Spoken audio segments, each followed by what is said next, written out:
Good evening and welcome to Match of the Day for the First Division Midlands derby between Wolves and Aston Villa and a Second Division game between two clubs with recent First Division histories, Crystal Palace and Derby County. Tonight's headlines are made by the club who've moved from bottom to top of the First Division in 6 weeks and four managers whose battle of words after their games today were almost as fierce as the incidents which caused the trouble. We start tonight's action with another look at Wolverhampton Wanderers. Nothing seems to be going right for them at the moment, but today was an opportunity to regain some prestige at the expense of last season's champions, Aston Villa. Your commentator, John Motson. Tony Morley's goals in East Berlin on Wednesday may have quickened the interest of England manager Ron Greenwood, for whom Morley scored playing for an England 11 the week before. Add to that the winner he got against today's opponents Wolves in the League Cup recently, and you can see why the Villa winger is the talk of the Midlands. Yet his own manager Ron Saunders dropped him last month, and the Villa boss now delays the return of Ken Swain in order to keep the side which won in East Germany. Gary Williams has been deputising while Swain has been injured, and it's interesting that Villa have used 16 players this season already, more than over the whole of last season when they won the championship. Wolves have used 20 players so far. They put 6 men on the transfer list this week, and one of them, Willie Carr, is recalled today in a revamped midfield which sees Colin Brazier replacing the injured Ken Hibbett. Andy Gray starts a 4-match suspension, so Mel Eves is at number 9. And he's the top scorer for Wolves this season with just 2 goals in his only league appearance to date. So Aston Villa kick off, playing from right to left, for a fixture which has plenty of history. The two teams drew 1-1 when the Football League actually started back in September 1888, and in the last few matches there have been 3 sendings off and a broken leg. But John Barnwell's problems are the fact that Wolves are the lowest scorers in the First Division, and rumours around Molineux include one concerning the club's former manager Bill McGarry. But back to the action, and here's Willie Carr for Wolves. That's Clark playing up front this afternoon with Eves. This is Mortimer for Villa.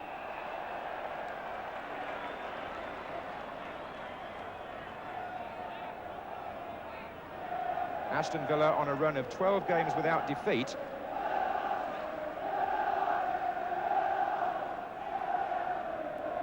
And the two teams meet again here next Tuesday in the second leg of the League Cup. There's Alan Evans well forward. This is Tony Morley. The boos for Morley, by the way, refer back to an unfortunate incident here last season when he was involved in a tackle in which Peter Daniel of Wolves broke a leg. This is Mortimer. It's a good ball in too. Evans had stayed forward. That's Gary Shaw.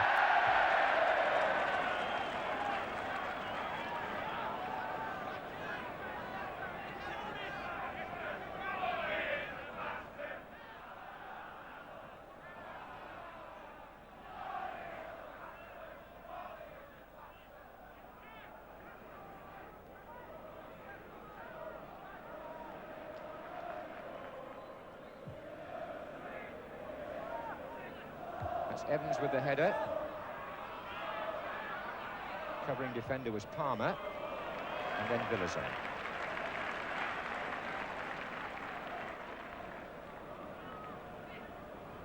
Derek Parkin at left back for Wolves as normal. Looks for Clark. Well controlled.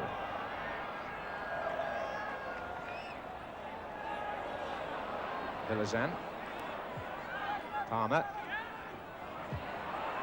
Here's Colin Gibson for Aston Villa. On his own at the moment, but prepared to go alone. Certainly developed his game a lot coming forward in recent seasons, although he used to be a winger when Villa first discovered him, Colin Gibson.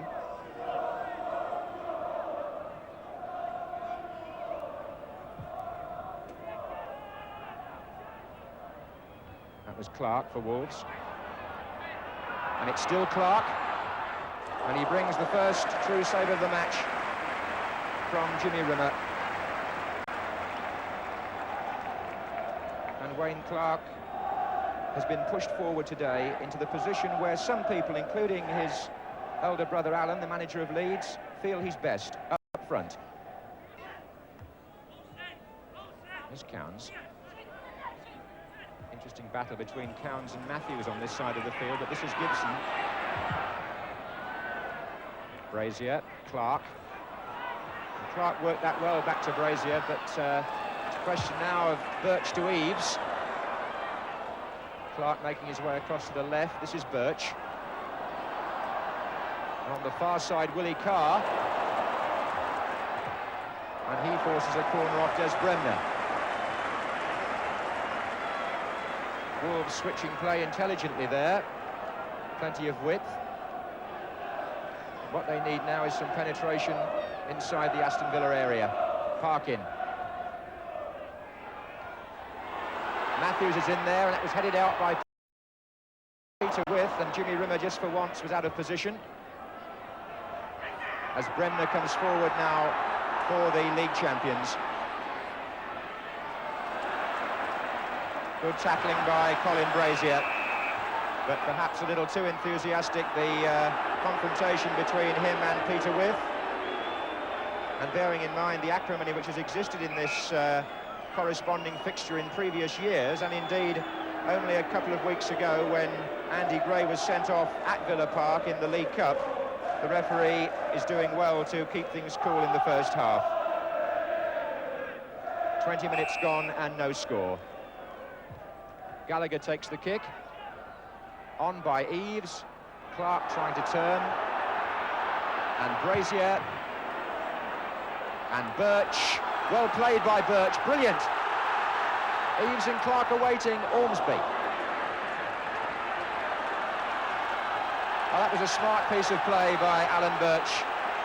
He hasn't got the throw, but he did have Villa there tottering a little as he skipped past a couple of defenders and threatened to produce the telling opening. Palmer. And here's With, and Gary Shaw and Tony Morley up in support. Morley was the one who was offside.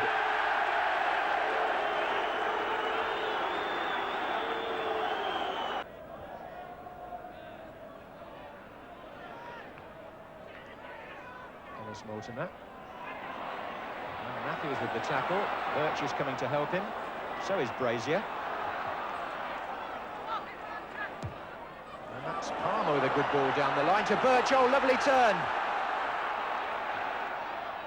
Right across as Carr comes in, and Mortimer is there to see it back to Rimmer. But the two most promising moves by Wolves have both stemmed from number 7, Alan Birch, who looks lively and imaginative on this right-hand side.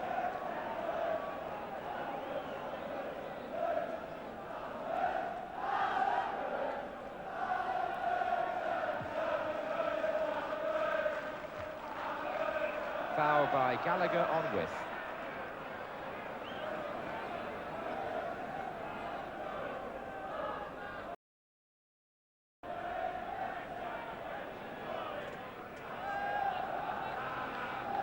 Villa have pushed Ormsby and Evans forward here. It's Cowans with the kick. Oh, an offside against Peter With. That wouldn't have stood. He looks in anger at the linesman, because what happened there was the two central defenders who'd gone up, Evans particularly, dummied and allowed the ball to run through, and Peter With, coming in for what looked like a clear scoring chance, was in fact flagged offside.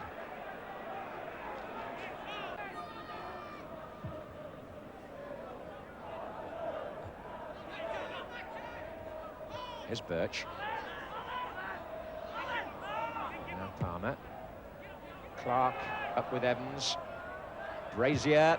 That's a good effort. Oh, Colin Brazier, who had a successful summer in the North American Soccer League with the Jacksonville T-Men, is playing his first full league match of the season today, although we saw him come on as a substitute at Ipswich the other week, and that was a superb shot.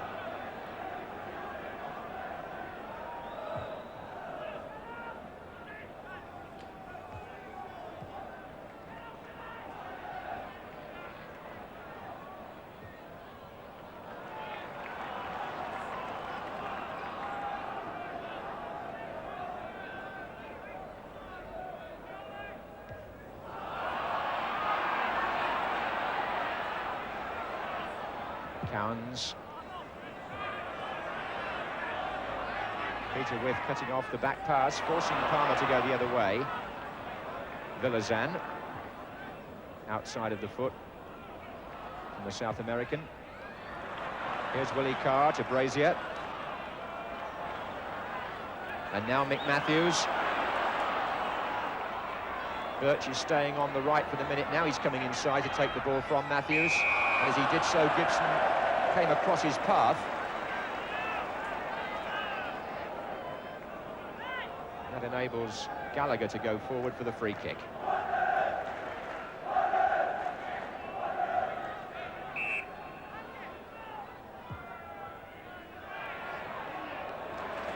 Safely collected by Jimmy Rimmer. Half an hour gone. Wolverhampton 0, Aston Villa 0.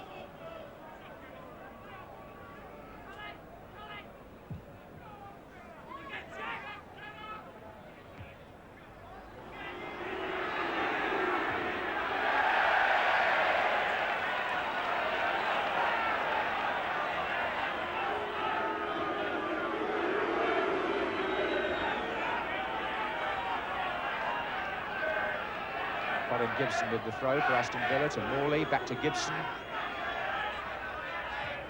Here's Cowans, inside for Wyth, looks for Shaw with the back heel, here's Shaw! Oh, well, that's the perfect combination of Peter Wyth and Gary Shaw. How often it's worked for Aston Villa, and you won't get a better example than that. The ball from the throw-in played back to Gordon Cowans. Peter Wyth making himself available. What a lovely back heel that was. And Gary Shaw in the space with the composure and planting it right in the corner.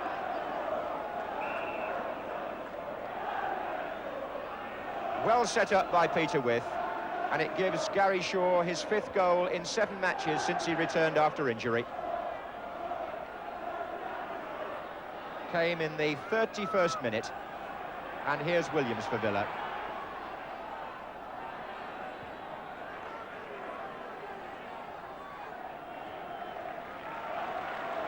And a kick in the teeth for a Wolverhampton side who've had more of the game up to now.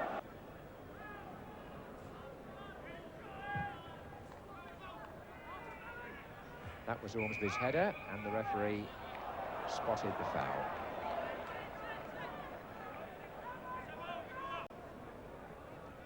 Just a couple of minutes left in the first half, and without Andy Gray up front, Wolves have got to channel their efforts, I think, a little bit more on the ground rather than in the air.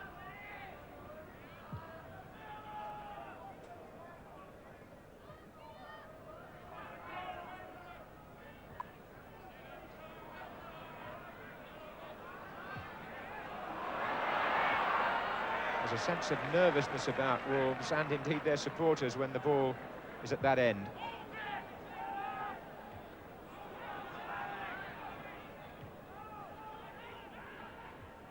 Here comes Mortimer.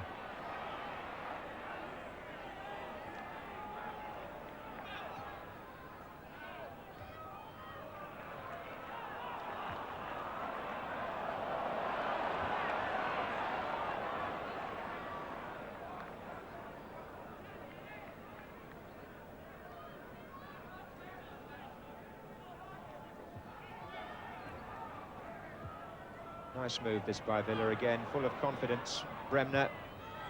Shaw. Oh, and it came off Palmer.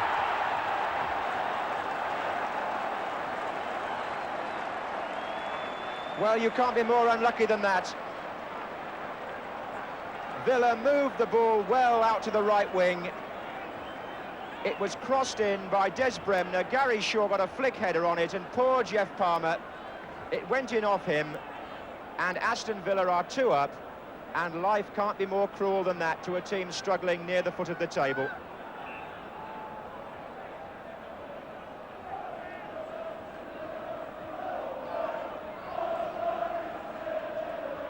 Well, Aston Villa have hardly had to raise their game. Wolves have had more of the ball, and yet here are Villa 2 goals in front.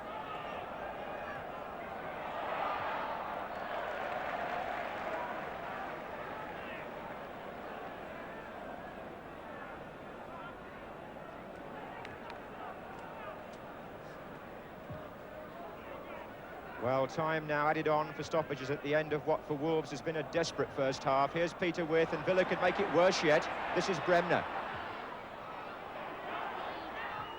And Palmer challenged by Morley, and Morley gets one in the face, although the referee's pointing the other way.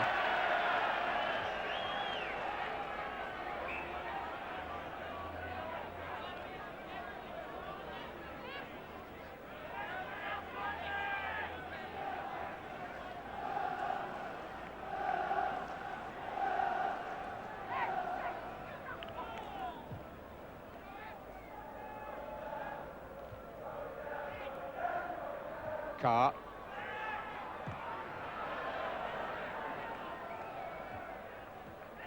This is Morley.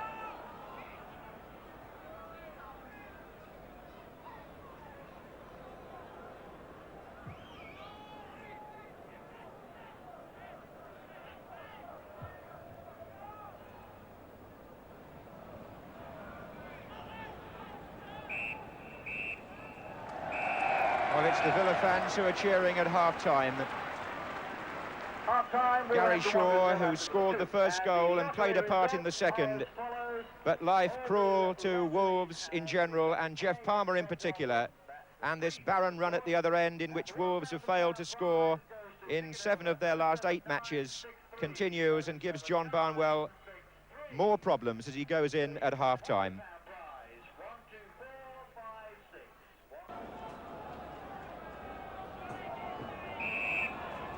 Wolves had only scored 5 goals in the league before today, and now they need 3 in one match if they're going to beat Aston Villa. 5 in 10 matches, their record up to this afternoon.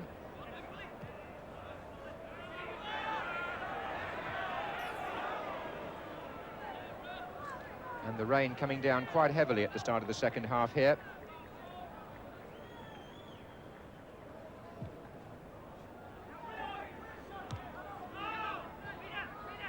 Here's With. Now Mortimer.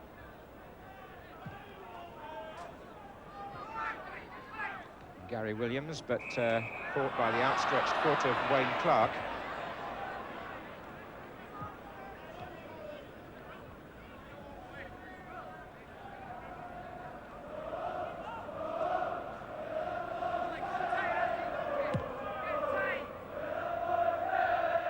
Came off Gallagher, that, and Villazan having to cover, and Parkin.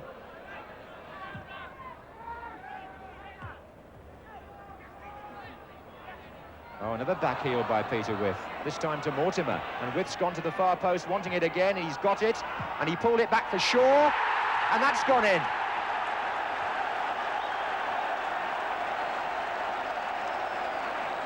Well, Peter With is really making his old club pay this afternoon. It was Wolves, who he played for a long time ago when he first came over from South Africa, and he was twice involved in that move. He set up Dennis Mortimer, he sprinted to the far side of the penalty area to collect the ball again,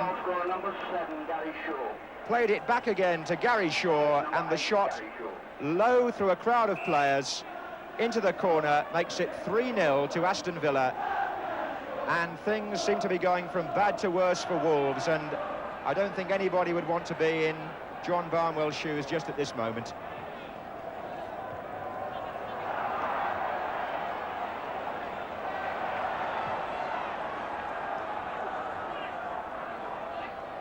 Williams. This is Bremner. And a corner to Aston Villa, who are, at the moment anyway, just cantering through this match.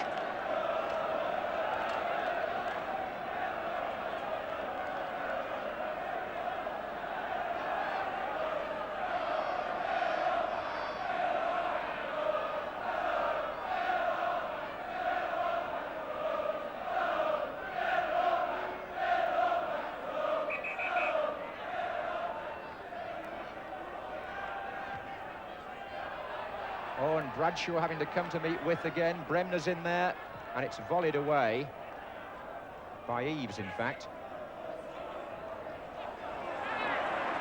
And here's Gordon Cowans.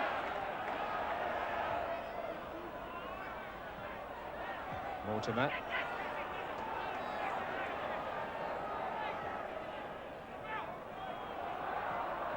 Played forward again for Cowans.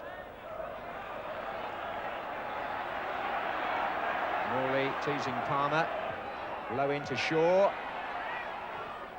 Got the cross away, and Gallagher and the goalkeeper, in fact Bradshaw it was, that turned it out as Wyth stole in. And it's all Villa at the moment with Bremner. Shaw wants it into the space, and instead he finds Morley, an even better ball. And there's Wyth, and Shaw comes in again. Villazan doing just enough to put him off. But in this form, and when they're combining so beautifully, Wyth and Shaw are surely the best tandem in the First Division.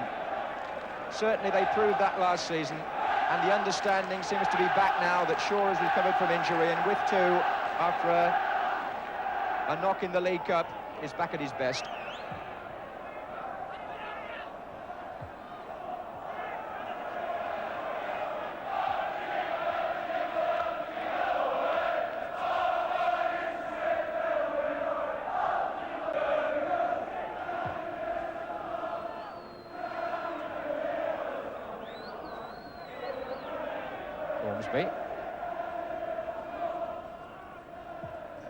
And there goes Wyth. My word, he's so mobile.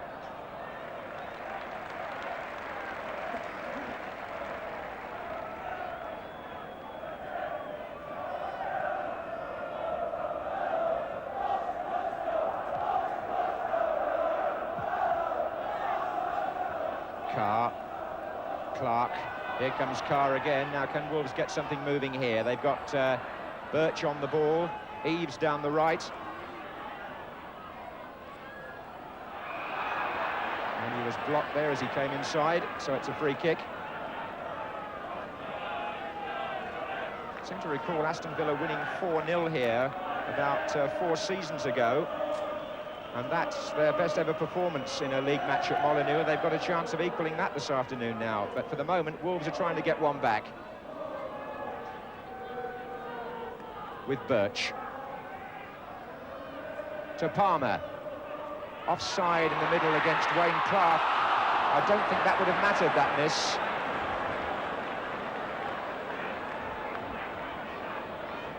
It wasn't Mel Eves who had the shot who was offside, it was the man to his left, Wayne Clark, when Palmer played the ball in, and it looked like a bad miss from Eves, but the linesman's flag, I think, would have ruled out any appeal for a goal.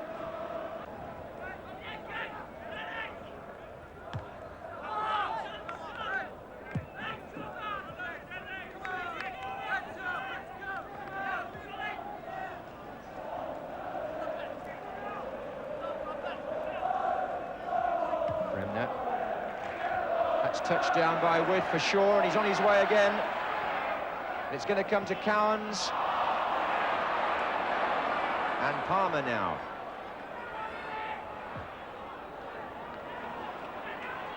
Oh, Mortimer, and they've got Morley free again if they need him on the left wing, but Mortimer's going alone. What a tremendous run. Oh, and at the end, he missed the far post. But Villa are revelling now in the amount of space and superiority which they've gained. Wolves are demoralised at this point in the afternoon. There's an hour gone, and Mortimer broke there from midfield and went alone. All the way, the shot just wide. This really is very much Aston Villa's second half. I know they've only scored once so far, as against twice in the first half, but the game has been far more one-sided in their favour since half-time. And that must have pleased the manager, Ron Saunders, because quite often teams are accused of coming back from Europe and not being at their best on the following Saturday. He must feel that they've done awfully well here.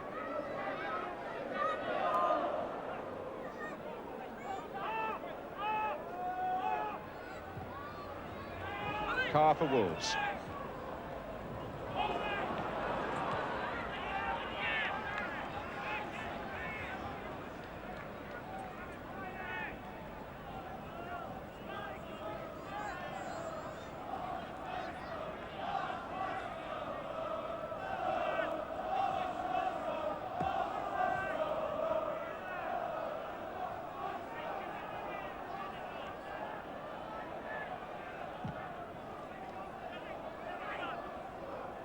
That was on by With for Bremner.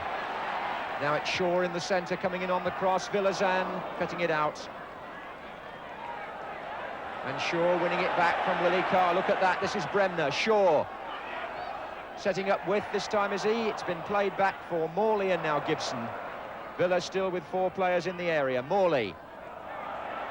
Good football from Villa, and Morley tries one, and it's not so very far over as Bradshaw was caught off his line. Well, I think this match has tended to sum up Aston Villa's season so far. They started slowly, but got better as time went on.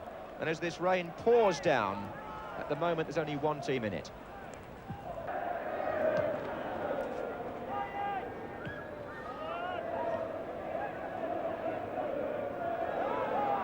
Peter With is trying to cut off the pass back.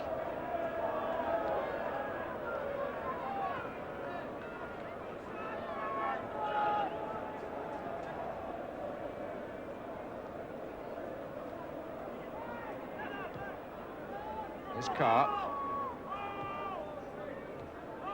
And Brazier. And Parkin.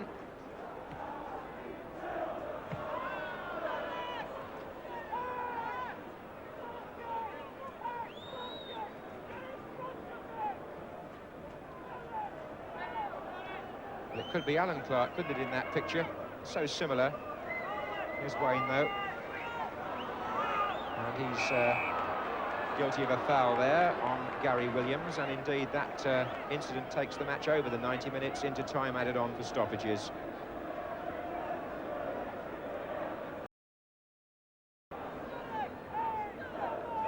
Ought to be said that this match has been played in a good spirit. There's been no carryover of any acrimony from previous meetings between the two clubs. Bearing in mind they meet again next Tuesday here in the second leg of the Football League Cup tie, in which Villa already have a 3-2 lead. And they've won here today by 3-0, taken 3 points, and Ron Saunders' team, after a most successful 8 days, have gone 13 games without defeat, while John Barnwell's Wolves have now failed to score in 8 of their last 9 games, and their troubles have been multiplied by this very convincing home defeat. A match in which Wolves had very little say after half-time. Peter With tormented them, and at the end the score reflected exactly what we saw. Wolves 0, Aston Villa 3, with Gary Shaw involved in all 3 goals. Well, John Motson there giving due credit to young Gary Shaw, but I'm certain Gary would be the first to acknowledge the debt he owes to his striking partner Peter With, whom I once recommended for an England place, and nothing I saw today changed my view that he's still the most effective English centre-forward available. Not the least was his realistic assessment of his own ability. Yes, I've never looked at myself as an out-and-out goal scorer. I've always looked at myself as helping others as well. I'll get my own fair share of goals, but I'll create quite a few as well. And today, certainly with Gary Shaw and myself, the way that we play together, the understanding seems to be getting better with each game. We haven't played that many games this season, but we feel that it's coming back again. And today was an example of it. Certainly the first goal of reading each other's situations, really. We had a ball on the left, it was knocked into me, and Gary's sort of gone on a blindside run. And I've back-heeled it to him, and he's gone in and stuck it in the box. And I just feel that myself, I like to think that I'm always available for my fellow players, certainly in any position that they can try and hit me. And it's just myself being available, and Gary's always available off me, so it's just we work so well together. He's looking off me, and I'm looking off everyone else, really. Well, I can endorse that view. Peter never stops searching for space and running unselfishly to find it. He's aggressive, some say a fraction too much. He scores his share of goals, but his main value to a team is that he's a marvellous player from which to feed. Before we look at this ability, let's look at his capacity to strike a ball from midfield. He comes off and makes space beautifully here from the defence. He's already spotted Tony Morley running up the wing there, takes his time and strikes a perfect ball. Just watch how it joins Morley right in his stride. Unfortunately, it was just a gnat's offside there, but that doesn't alter the quality of the pass. Peter's also outstanding in the air. He competes for the ball every time, but knows exactly where he's knocking it, when he's won it clearly. He made what looked to be a perfect chance, another one for Gary Shaw. Tony Morley picks him out on the far post. That's another of the positions that he regularly takes up. He knows just where he's aiming it, but Villotsan there does a first-class piece of defending in getting in to challenge Shaw just at the moment it looked to be such an open goal. Well, perhaps you'd expect that kind of ability from a 6-foot-odd number 9, but With has an awareness of space in the crowded areas in which he has to operate, and a wide variety of unexpected deft touches which create opportunities from nothing. For the first Shaw goal, it was a back heel. Cowans feeds it in, but look how he comes away from the space that's behind him, knowing he's leaving it there, and then leaves the ball for Shaw to move on. Now, the ball doesn't dictate to Shaw. He's able to feint, leave Carr on the floor, and tuck it in just inside the post. A perfectly laid ball and a perfect one to receive. Well, that was Shaw's first goal, but the part With played in the second says it all. On this occasion, he was thrusting for space on the right-hand side of the box. There he is, one little back heel, again left for Mortimer to come through and win it. But look how quickly he regains a position on the other side, assesses it all, balances himself, and cushions that ball perfectly back for Shaw to strike it in the corner of the net. Really marvellous. Some players would take 3 touches and 10 minutes to lay on that kind of ball. So Peter With and co make it another miserable Saturday for Wolves and emphasise that Villa won't relinquish their title so easily. Well, now to our second match, which comes from Selhurst Park, where Crystal Palace play Derby County, whose problems seem to lie as much off the field as they do on it. Your commentator, Alan Parry. When Derby came to Crystal Palace just 8 years ago, they were league champions, and Brian Clough had taken them into Europe for the first time in the club's history. But the intervening years have seen both clubs fall into decline. Today, Derby are near the foot of the second division, and star players like David Swindlehurst can see no hope of a brighter future. Swindlehurst, Derby's record signing, has said he wants to leave, and Palace, his former club, have made no secret of the fact that they'd like him back. Well, Kevin Hector, Swindlehurst's usual partner in attack, is still injured, so Derby feel an unchanged team, and half of these players are aged 22 or under, as Derby look to build their future on youth. There's also a youthful look about the home side, Crystal Palace, now recovering steadily from the traumas of last season, in which they had 4 different managers and finished bottom of the first division, 13 points behind the nearest club. With Ian Walsh injured, Billy Hughes wears the number 9 shirt, and there's a new face on the substitutes bench. Steve Galliers, signed this week from Wimbledon for £70,000. Well, in common with many grounds these days, plenty of spaces on the terraces here at Selhurst Park. And Gary O'Grady, the Crystal Palace manager, certainly knows all about Derby. He spent 9 months there as assistant when Colin Murphy was manager.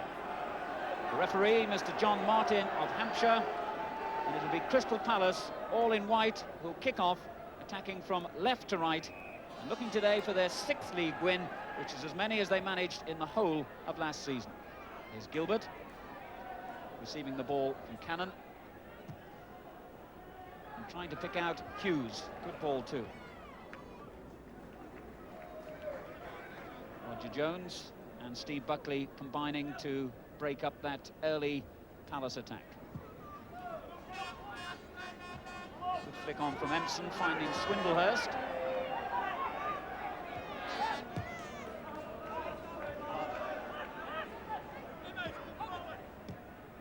Sheridan. Swindlehurst again. Good interception by Aston. Now Hilaire for Crystal Palace. Langley. Aston is overlapping down the right. That was Brooks. An easy one for Coop. Now Reed.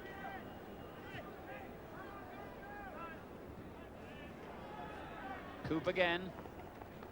And the linesman flagging furiously, and David Swindlehurst did stray into an offside position.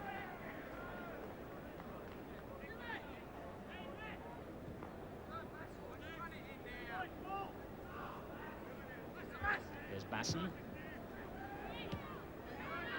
Hughes with the layoff, and here's Brooks. Hilaire.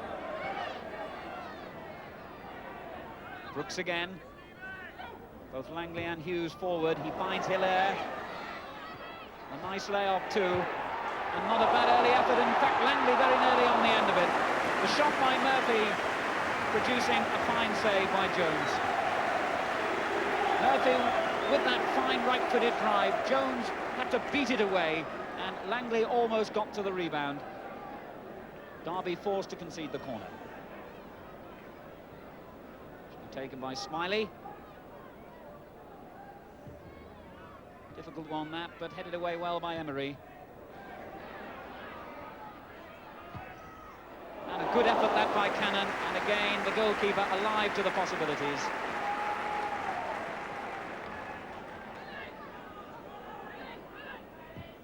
Powell forward. This is Empson. And he's certainly got plenty of pace, Paul Empson.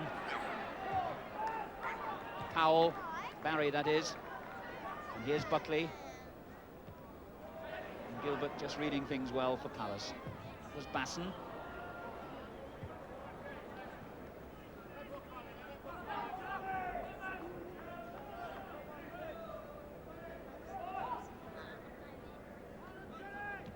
Clayton turning it back for Buckley. A nice flick on to Reed on the end of it. Good challenge coming in from Smiley, although the referee disagrees with me because he's decided that that challenge by Smiley on Reed was in fact worthy of a Derby free kick, and in a very interesting situation this. So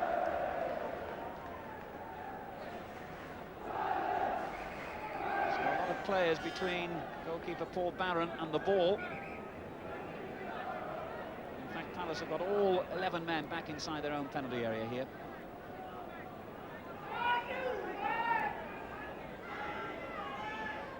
As though it may be Reed himself to attempt the strike on goal, and the referee is satisfied the wall has retreated.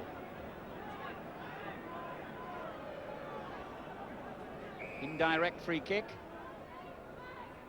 Buckley. Well, Barron really had gone the wrong way then, because as Buckley clipped that one in left-footed, it came off the wall. Barron had gone the wrong way, but it did deflect for a corner. You can see again how that left-footed shot from Buckley almost caught out Barron, the deflection taking it for a corner. Swindlehurst. Coop. This is Clayton. But it breaks for Smiley and again for Coop. Now Reed for Derby County. Clayton. Reed again. Ambitious ball picking out Empson.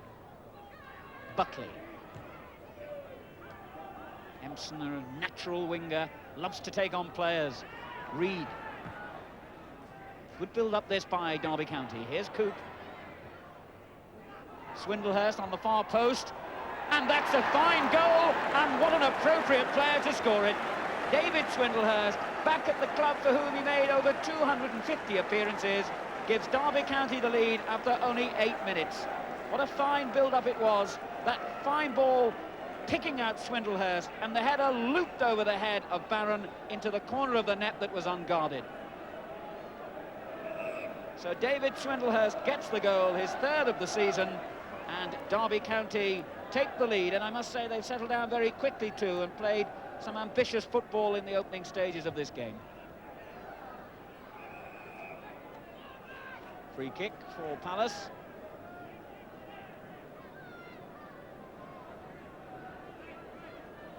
And here's Murphy. Good header too by Hughes.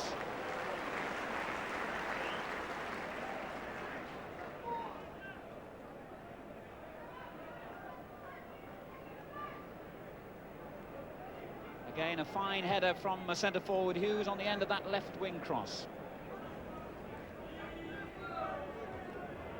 Good header that by Gilbert.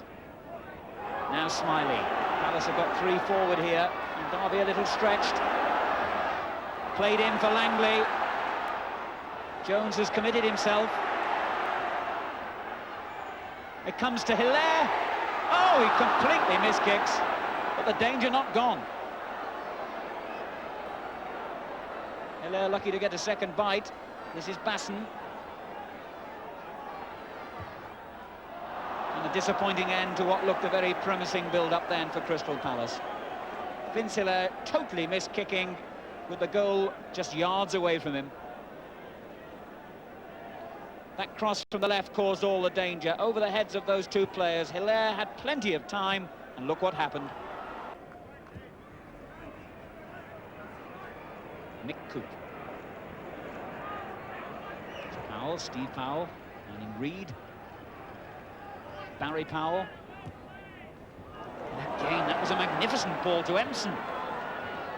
Oh, well, had he kept his head then, Derby surely would have had a second goal. Paul Empson really showing his inexperience then. A magnificent ball inside the fullback to put him in the clear. He had an option on, but in the end he chipped it wide.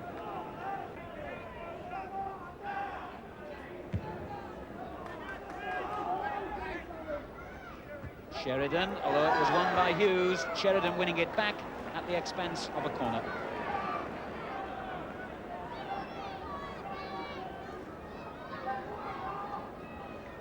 Langley taking up that position on the far post, and Hughes coming to the near.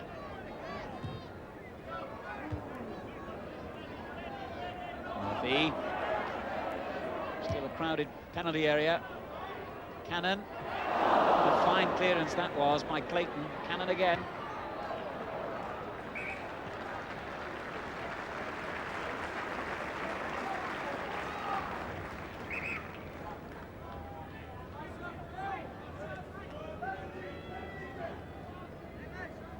Murphy with the left wing cross. Cannon got the head onto it, and that was a very good clearance by Clayton.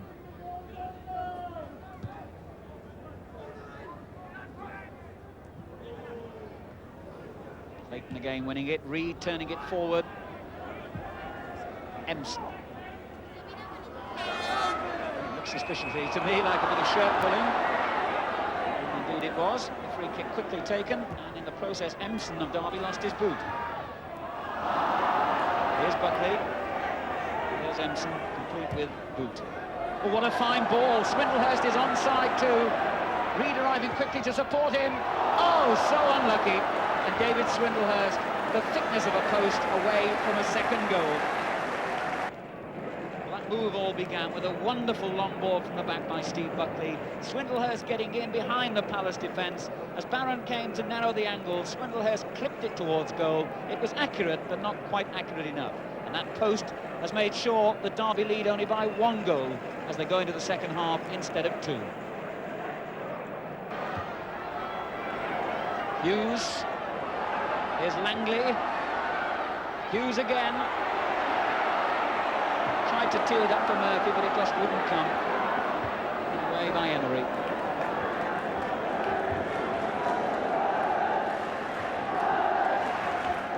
Aston. Better start this by Palace. The cross far too easy for Jones.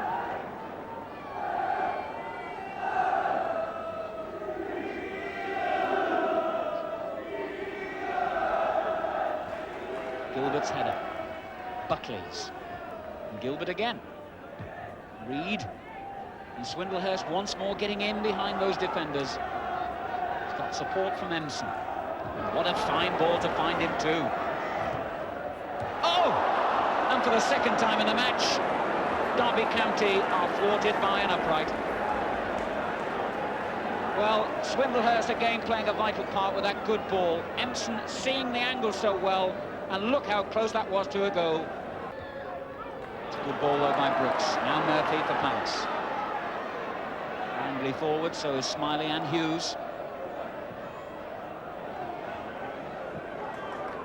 Smiley. Brooks. Hughes.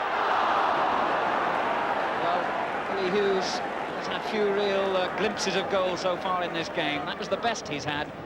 And as the ball was played through to him by Brooks, although he shook off the defender's challenge, the shot went wide.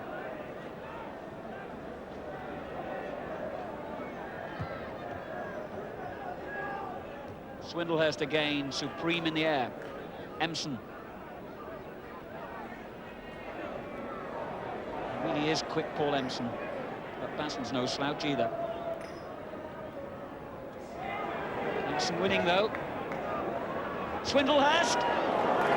Well, Barron had it covered all the way, but Swindlehurst climbs well. Empson showing good speed and control down the left. A fine cross too. Swindlehurst climbing, heading for the right corner, but Barron behind him.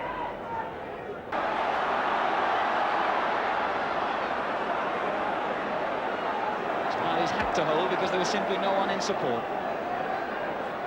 Now Murphy. Played the 1-2 off the defender and he's still going. Coop in the way in the end. Here's Lovell now for Palace. Hughes in space. Spotted by Sheridan. Hilaire. And again brought down rather clumsily by Reed. He was in fact booked in the first half for a tackle on the same player, Vince Hilaire. And again, Hilaire's speed taking them away from the defender who committed himself to the tackle.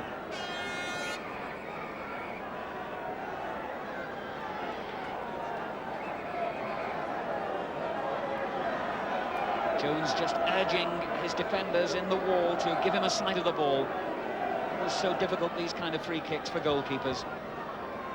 Brooks is number 7 and Murphy number 4. It's Murphy who clips it.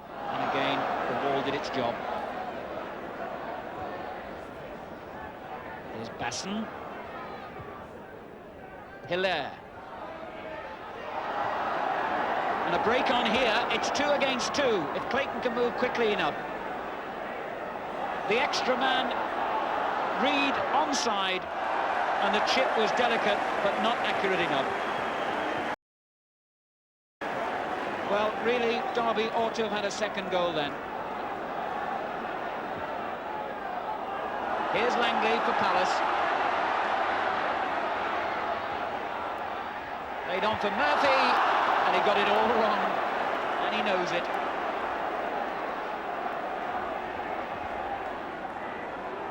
The ball laid back beautifully for Murphy, right underneath it though. Here's Empson with absolutely yards of space to attack Palace.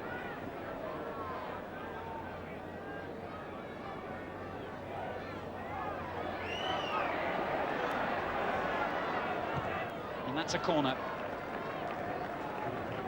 Well, Paul Empson is a natural wingo with pace, good control, and a fine cross too when he gets to the byline.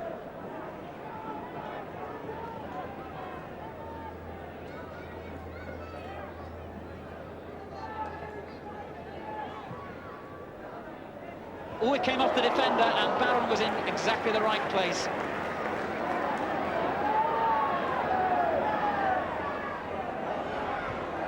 Smiley, and very enthusiastic tackle by Coop. Hilaire.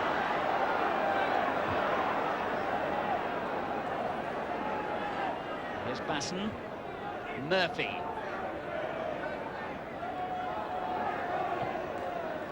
Lovell with Smiley on his left.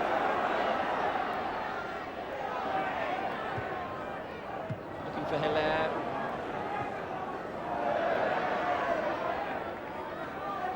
The danger always here with Palace committing so many men forward is that they could be hit in the counter-attack, and Derby have just the players to do that to them. But here's Brooks. Cannon. Oh, and it came to Langley. And he won't need telling that that really was a bad miss. The shot from Cannon wasn't very good. Langley controlled it well, did the difficult well, and then the easier rather less well. Gilbert now for Palace. Langley making the run. The header down for Lovell. Now Vince Hilaire.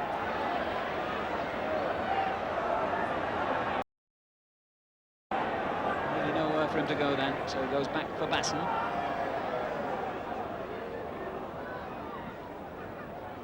And Derby covering well. Here's Murphy. Came off a defender and in for Lovell, and a great save, and in the end, stabbed wide.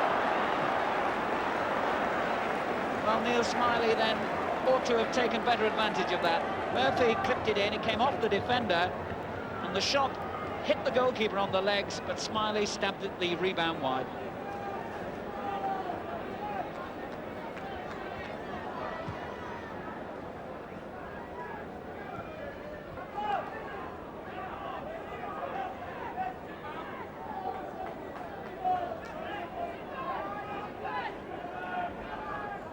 Now Coop.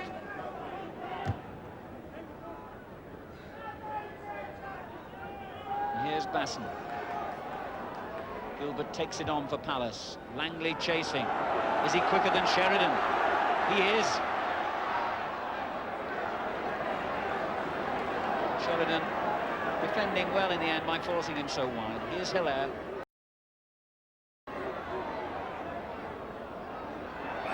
And that's a corner. Just 10 minutes to go then. It seems incredible for a side who created so many openings and might literally have scored 3 or 4 goals. Derby now hanging on for a win. Looking corner. There's Galliers. Intelligent play that. A back header for Langley. Great save. Langley for the second time finding himself in the clear. Good ball in by Galliers. It was knocked back by Gilbert. Langley had the goal almost at his mercy, but Jones was in the right place.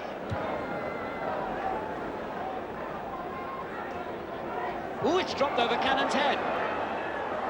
Swindlehurst almost profiting from that mistake. Now let's get away with it.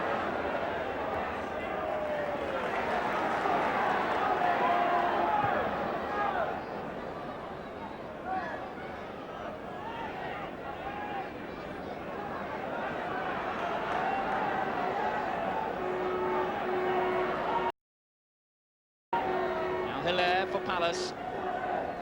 And the crowd sensing that perhaps Palace can get back into this game. Basson. Hilaire. Oh, lovely control. To Cannon to chase. And that just gave space for Coop to make the tackle.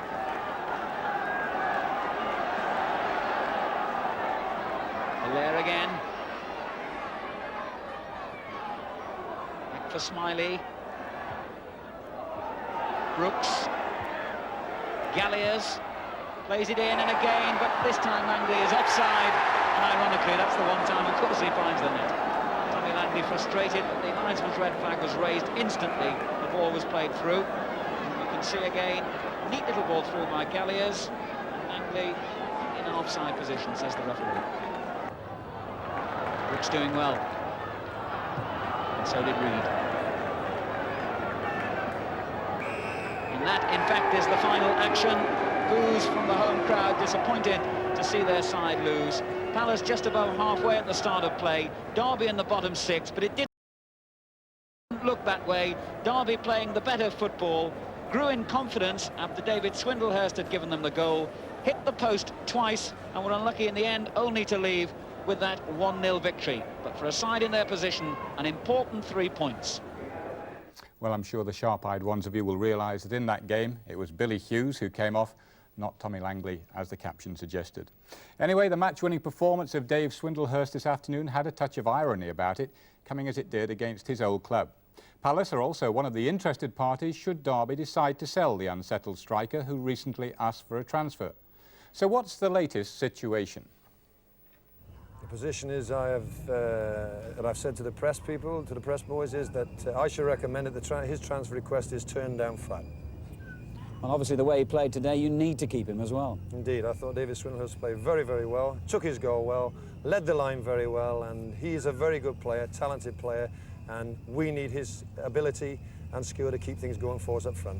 Can you get back into a promotion situation this season, do you feel? Yes.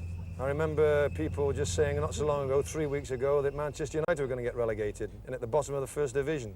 They won 3 games on the trot and ended up in the top 4 or 6. They've won again today.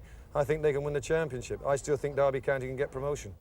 Well, Colin is quite right about how quickly things can change, whatever the division.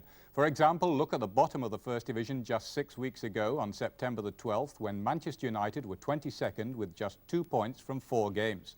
Now contrast that with tonight's table, which sees United sitting proudly on top, ahead of the Championship favourites Ipswich on goal difference. Even though they played two matches more than all their rivals, United have won 6 and drawn 3 of their last 9 games. Today they won 2-1 at Liverpool, with Ipswich beating Arsenal, also 2-1 at Portman Road. But this morning's leaders, Swansea and Tottenham, both lost and dropped down 2 places. 2 defenders, Kevin Moran and Arthur Ulberston, gave United victory at Anfield, with Ulberston getting the winner 2 minutes from time after Terry McDermott had equalised for Liverpool from a penalty. Afterwards, United manager Ron Atkinson said, "It was probably the best performance since I've been manager. To come to the home of the European champions, beat them and deserve it was more than I could hope for." Ironically, it was Coventry City, the team managed by United's former boss, Dave Sexton, who helped switch things at the top of the table. Mark Hateley scored twice as Coventry beat this morning's leaders Swansea 3-1, and Sexton said tonight, "If Coventry can't be on top, there's no one I'd rather see there than Manchester United." A nice gesture that from the man who was kicked out of Old Trafford 6 months ago. As in the case of United, it was a defender, Mick Mills, who scored what turned out to be the winner for Ipswich against Arsenal, while Michael Robinson got the only goal of the game as Brighton stopped Spurs from taking over at the top. The most controversial game in the First Division was at Elland Road, where Leeds beat bottom-of-the-table Sunderland 1-0. It produced an explosive incident in the 70th minute when Leeds' new defender, Kenny Burns, was booked for a foul on 17-year-old Barry Venison. The foul brought Sunderland manager Alan Durban racing onto the pitch to protest, and his gestures indicated that Burns should have been sent off. That in turn was described by Leeds manager Alan Clark as disgraceful. He added, "It is a disgrace when a manager, a coach and players try to have a fellow professional sent off. They lost their composure." The police also got involved as Chief Superintendent Eric Walker said he'd spoken to the Sunderland manager after the incident. He added, "I asked him and his coaching staff to cool things down. We have enough trouble with spectators who misbehave without officials becoming involved." There was an equally explosive confrontation between managers in the Second Division when Leicester's Jock Wallace launched a stinging attack on Queen's Park Rangers' new artificial pitch. Wallace had just seen his side lose 2-0 and said that pitch shouldn't be allowed in league football. It was a lottery out there. Rangers manager Terry Venables hit back by saying he wished Wallace had made his remarks before today's game. But Wallace had the last word, saying to Venables, "I'm looking you full in the face when I say the pitch is a big advantage for your side." He added that Leicester would refuse to play on it again if his side were drawn there in the FA Cup, and that he'd be protesting to the league about the surface. Today's win was the 6th in succession for Rangers on their controversial pitch, and it took them 3 places up the table to 4th, where they're now on 19 points, the same as Oldham. Still on top are Luton and Watford, both on 25 points.